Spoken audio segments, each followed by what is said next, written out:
네, 시청자 여러분 안녕하십니까. 김우진입니다. 역대 가장 치열했던 20대 대선이 끝나고 6일 지방선거가 2달 앞으로 다가왔습니다. 대선 승리의 여세를 지방선거까지 이어가려는 국민의힘과 대선 패배 후유증을 수습하고 역전의 발판을 마련하려는 더불어민주당. 향후 전국 주도권을 잡기 위한 여야의 치열한 전쟁이 시작됐는데요. 그래서 시사인 이슈에서는 2주간 미리 보는 6일 지방선거 시간을 준비를 했습니다. 오늘은 그 첫 번째 시간으로 이번 지방선거의 전체적인 판세, 관전 포인트를 짚어볼 거고요. 또 강원도 지선의 핵심이죠. 강원도지사와 교육감 선거를 분석해 보도록 하겠습니다. 자, 한 주간의 가장 핫한 이슈를 속 시원하게 털어드리는 시사인 이슈. 진보와 보수를 대표하는 두 분 전문가들이 정면 승부를 펼치게 됩니다.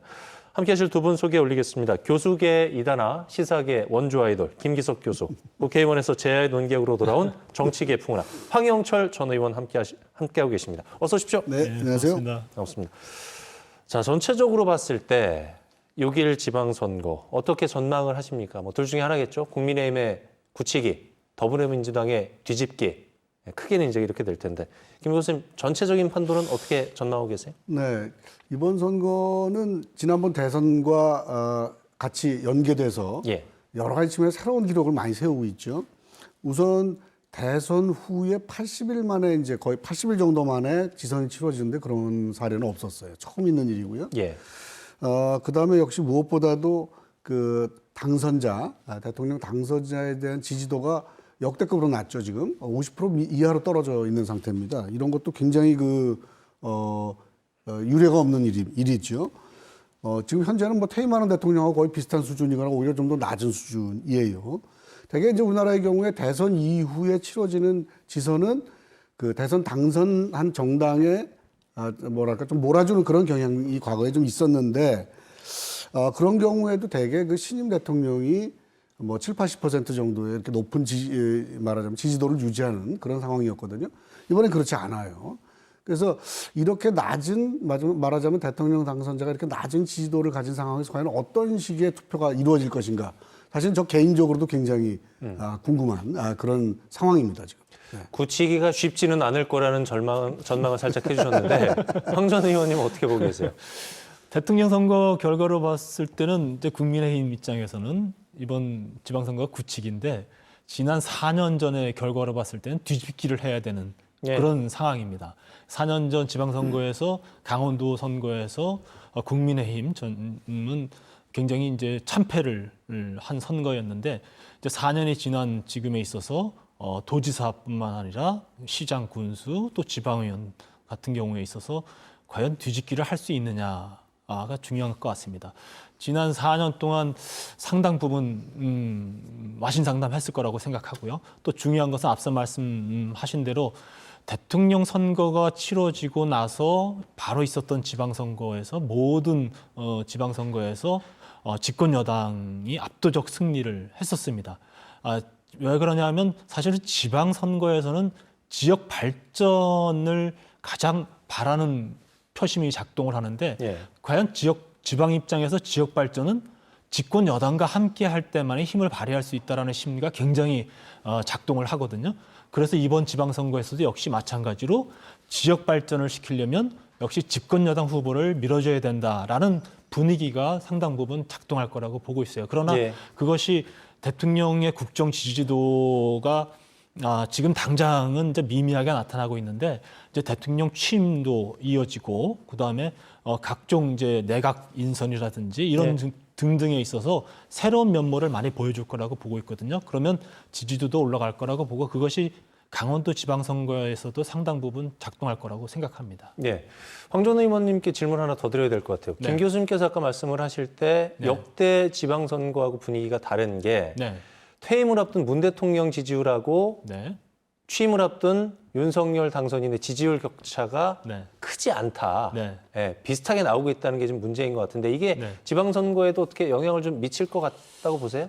역대 대통령 선거 이후에 치러진 지방선거로 봤을 때 상당히 다른 측면이 있는 것은 분명합니다.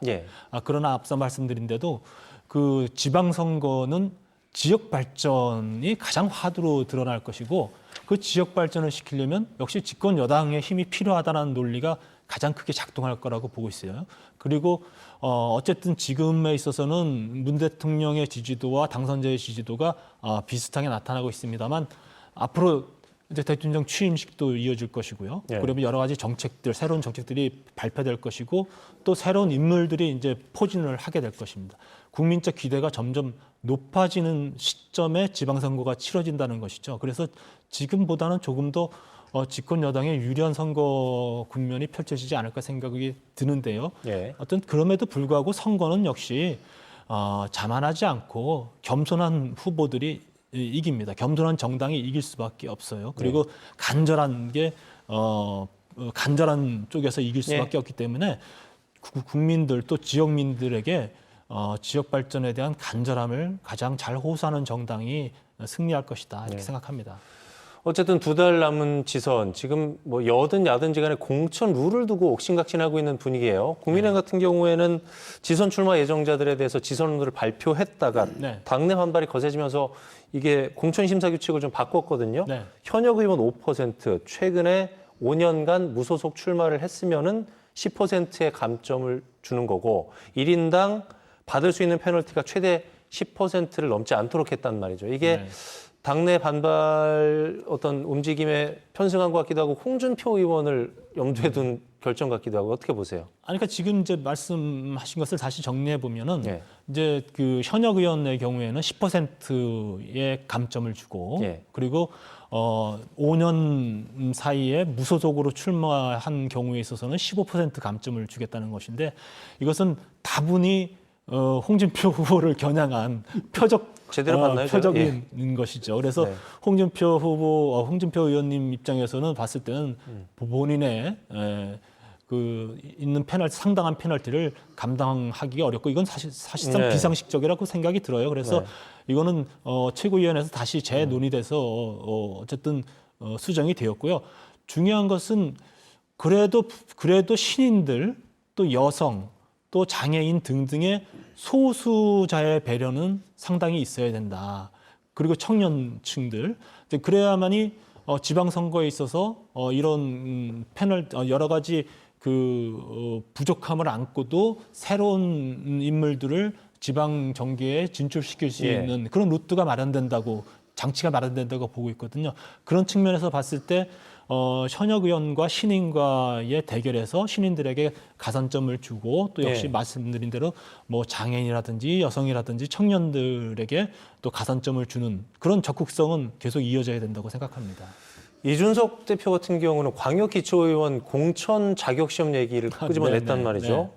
황 전 의원님 의견을 좀 듣고 싶기도 합니다. 아주 개인적으로 말씀드려서 저는 반대 입장입니다. 왜냐하면 제가 현역에 있을 경우에 우리 지역에서 지방의원 비례대표 후보자를 여성 비례대표 후보자를 초등학교밖에 안 나온 후보를 공천한 적이 있었어요. 바깥에서 생각하기에는 초등학교밖에 안 나온 여성이 무엇을 하겠느냐 했지만 당에 대한 기여도라든지 지역사회의 헌신성 이런 것들을 봤을 때는 어떤 후보자보다도 뛰어났고 그리고 뛰어난 역할을 했어요. 그렇게 봤을 때 지방선거에서의 인물은 똑똑한 사람을 뽑는 선거가 아니거든요. 그리고 과연 지역 주민과 잘 유대하고 얼마나 헌신적으로 봉사하느냐 이런 기준이 있어야 될 것이고 그런 측면에서 봤을 때 뭔가 좀 발전적인 장치를 만들어 보고자 했습니다만 대체적인 것에 있어서는 뭐 유효한 효과가 있을 수도 있을지 모르겠습니다만 적어도 아주 특별한 경우에 있어서는 그것을 제해해 줄 수 있는 그런 또 장치도 아울러 보강이 되어야 되지 않겠느냐 이런 생각이 듭니다. 뭐 더불어민주당도 마찬가지 상황인 것 같은데 송영길 전 대표가 광역기초의원 30% 이상 청년 공천을 의무화하겠다고 밝혔는데 전국 시도당 일부에서는 뭐 강하게 불만의 목소리가 좀 나오고 있는 것 같은데 교수님 어떻게 보고 계세요? 네, 뭐 일단은 지금 그 정권이 바뀌었다는 걸 실감하고 있습니다. 역시 그 여당의 패널에게 굉장히 질문이 몰리고 있다는 느낌을 받습니다. 아니, 이거 순서대로 제가 질문이 가는 거기 때문에 불량 걱정은 안 하셔도 됩니다. 다른 분은 충분히 재밌더라고 드릴 농담한 거거든요. 거고요. 예. 자, 하여간 그 지방선거 공천은 조금 뭐라 그럴까요? 굉장히 다양한 차원에서, 다양한 지역, 예. 다양한 차원에서 이루어지거든요. 그래서 이제 이런저런 그 논란들이 많이 있을 수밖에 없고 예. 지금 지방선거에서 선출하는 사람들의 숫자가 한 4천 명 돼요, 전국적으로. 저 강원도에서도 200명 좀 넘는 그런 상황이고 그것들이 이제 각 다른 지역과 다른 선거구에서 이루어지잖아요. 그러니까 온갖 논란들이 많이 있을 수밖에 없습니다.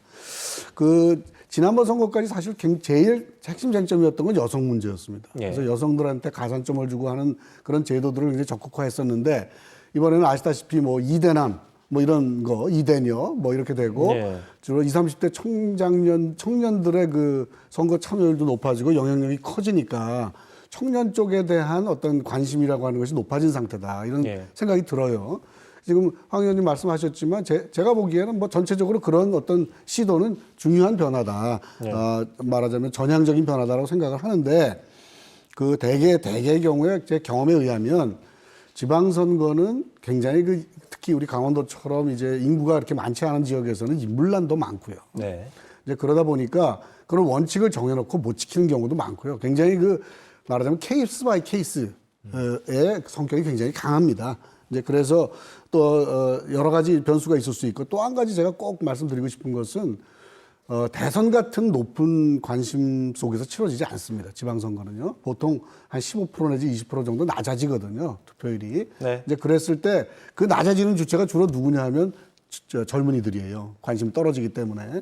이제 그래서 이런 제도들을 통해서 좀 이 젊은이들의 정치 참여율이나 관심을 높이는 이제 그런 효과가 있었으면 하는 바람이죠. 네. 자, 여기까지 듣고 지금부터 그럼 강원도 얘기를 좀 핵심적으로 해보도록 하겠습니다. 강원도 6.1 지방선거 핵심 역시 도지사 선거 아니겠습니까? 삼선 소속으로 삼선에 성공했던 최문순 지사가 이제 물러나게 되는데 김 교수님, 이번 도지사 선거에서 최대 쟁점, 변수, 큰 틀에서 뭐라고 보십니까? 야, 이제 이게 대체적으로 제가 보기에는 삼선 일단 그 도지사가 물러나고 무주공산인 상태에서 치러지는 선거 이것이 이제 꽤 오랜만이죠. 사실 예, 2010년 선거 이후에 꽤 오랜만인데 아마 그게 이제 선거의 어떤 전체적인 양상을 굉장히 많이 결정할 거라는 생각이 들고요. 그 다음에 아까 또 말씀하셨는데 결국은 새 정부가 들어오고 난 다음에 20일쯤 있다 선거가 치러지거든요. 그러면 이제 전체적으로 새 정부가 선거의 어떤 양상의 주도권을 쥐게 됩니다. 그랬을 때 17개 말하자면 광역자치단체의 결과라고 하는 것이 이번 윤석열 정부가 과연 앞으로 좀 더 뭐랄까 좀 힘있게 정책을 추진해 나갈 수 있는지 아니면 이른 시기에 레임덕에 빠지게 될지를 결정하게 될 거라고 봐요.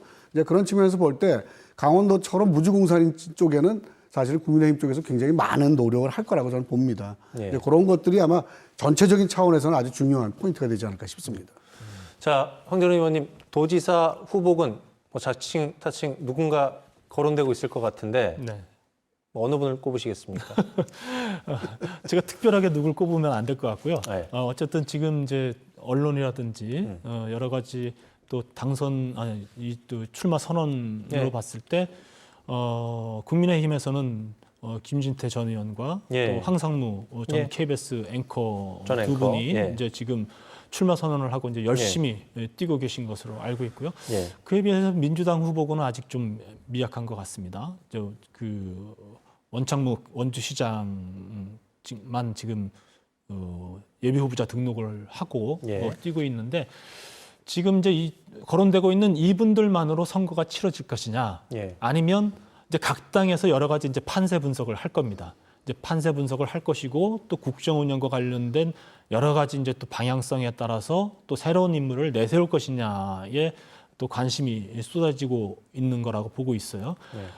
그러나 어쨌든 이번 지방선거에서 강원도의 삼선 도지사와 다른 새로운 아이디어, 새로운 발상의 강원도를 만들어낼 수 있는 사람이 누구냐가 전 중요할 것 같습니다. 적어도 12년 동안 같은 지사가 있었는데 그동안 여러 가지가 일이 이루어지기도 했지만 여러 가지가 또 묵혀진 것들도 많거든요. 이런 묵혀진 것들을 새롭게 털어내고 예. 도민들에게 이제 새로운 지사에게 뭔가 큰 기대를 갖게 하는 예. 그런 선거가 치러져야 된다고 생각을 하고 있거든요. 예. 그런 측면에서 후보자들이 지역에서 발로 뛰는 것도 중요하지만 내가 도지사가 되면은 강원도에 이런 새로운 발상, 새로운 전환점을 만들겠다. 또 새로운 정책을 과감히 실천해내겠다라는 것들을 도민들에게 보여주는 것이 저는 무엇보다도 중요하다고 생각합니다. 네. 우리 도민들이 그런 측면에서 아주 관심 깊게 도지사 후보군을 지켜봐야 된다고 보고 있습니다. 네. 시청자 여러분께서 아마 이런 질문을 던지고 싶어 하실 것 같아요. 김 교수님께 드릴 질문입니다. 저쪽 진영에서 국민의힘 쪽에서 이 후보는 좀 도지사 후보로 안 나왔으면 좋겠다는 후보. 네. 뭐 이렇게 능력 있는 후보가 되는 거니까 이렇게 뭐 망설이실 필요는 없을 것 같은데 안 나왔으면 좋겠다. 예. 지금 우리가 저 대선 결과를 보면요, 전체적으로 강원도 18개 시군을 다 윤석열 후보가 이겼고, 예. 18개 시군을 전부 50% 넘게 이겼어요. 네. 근데 그런 전체적인 그 대선의 결과의 연장선상에 본다면 누가 예. 나와도 강적입니다. 예. 그래서 이제 국민의힘도 역시 당내의 어떤 절차를 거쳐서 후보자를 선택할 텐데 예. 그 절차를 거친 분이라면 누구나 다 강적일 거라고 생각합니다. 제 생각에는요. 그래서 굳이 누구라고 그렇게 피해 가시겠어요? 그러려고 네. 그럽니다, 지금. 네. 역시 전문가다우십니다. 이렇게 관록이 느껴지고 네. 잘 피해 가시네요, 역시. 질문을 더 드려야 될 것 같아요. 저한테는 그러면은 안 물어보세요. 저한테는 왜 민주당 후보 중에 안 나왔으면 하는 후보 그게 고민하고. 다음 질문에 있습니다. 그렇습니까? 네. 네. 황 전 의원님 원래 성격이 안 급하신 걸로 알고 있는데 네. 좀 빠뜨린 줄 네, 알고. 잠시만 그 질문은 제 답변을 조금 생각해두고 계시고요. 민주당 쪽에서는 출사표를 어떤 후보들이 던졌고 함호평에는 누가 오르고 있습니까? 네, 그러니까 일단은 지금 아까 말씀하신 대로 그 원창묵 전 예. 원주시장이 이제 공식적으로 네네. 출마 의사를 밝히셨고 네. 아무래도 이제 강원도에서는 어쨌든 이광재 전 지사 얘기가 안 나올 수가 없는 상태죠. 네. 아마 이광재 전 지사 입장에서는 아마 예를 들면 본인이 아닌 다른 후보가 나와서 상당히 의미 있는 경쟁을 하고 당선될 가능성이 있다고 하면 예. 본인이 나오고 싶은 생각은 별로 없을 거라고 봐요. 그렇군요. 지금 이제 원주에서 국회의원 된 것도 얼마 되지 않았고요. 그런데 이제 뭐 강원도지사 대단히 중요한 자리고 전국의 전체적인 어떤 흐름을 결정하는데 또 역시 일조를 해야 되는 그런 예. 자리인데 그 가능성 예컨대 여론조사 결과나 이런 걸 봐서 가능성을 봐서 만약에 뭐 또 본인이 나와야지 되는 상황이라고 판단할 가능성도 있다고 좀 봅니다. 그래서 역시 예. 지금 출마할 수 있는 가능성이 열려 있고요.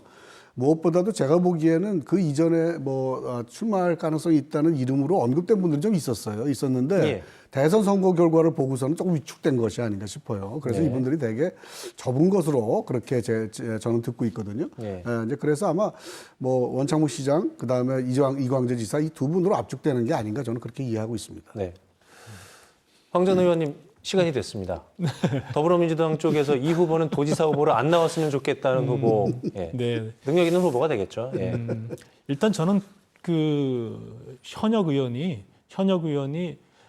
지역 주민이 준 임기를 다 채우지 않고 또 다른 선거에 나오는 것은 대단히 잘못됐다고 생각합니다. 예.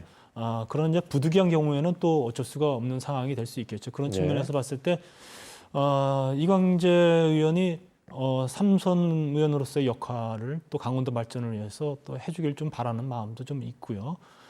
또 지금 말씀은 없으셨습니다만 그 우상호 철원 출신의 우상호 전 원내대표가 가능성이 이제 그 철원 있죠. 출신이다 보니까 가능성이 거론되고 있는데 우상호 의원님은 서울에서 열심히 잘 하셨으면 좋겠습니다. 그래서 강원도는 지금까지 강원도에서 정치권에서 여러 가지 역할을 하셨던 분이라든지 아니면 그동안 강원도지사의 꿈을 키워왔던 분들 이런 분들이 좀 경쟁을 벌였으면 좋겠다 이런 마음입니다. 예. 금방 벤치마킹을 하시네요. 이렇게 크게 어떤 후보다 의원 말씀을 제가 조금 더 부연으로 해서 그러시겠어요? 말씀을 드려야 되는 상황인 것 같아요. 중앙정치 얘기를 좀 해야 되는데 이분의 경우에는 지금 이제 총괄선대위원장을 맡았었잖아요. 네. 그래서 이번 선거에 졌기 때문에 책임을 져야 될 사람이다 본인은. 그래서 이제 서울시장 출마도 접었고 그런 상태에서 강원도지사를 출마하기에는 그동안에 본인이 했던 말이라든가 주장 같은 거로 봐서 우리가 이분이 중앙 정치를 했으면 좋겠다는 바람도 물론 있지만 본인 스스로도 예. 도지사로 출마하기에는 지금 명분이나 여러 가지가 어려울 것 같아요. 그래서 이분은 나오기 어렵다고 보는 것이 맞는 것 같습니다. 제가 보기엔.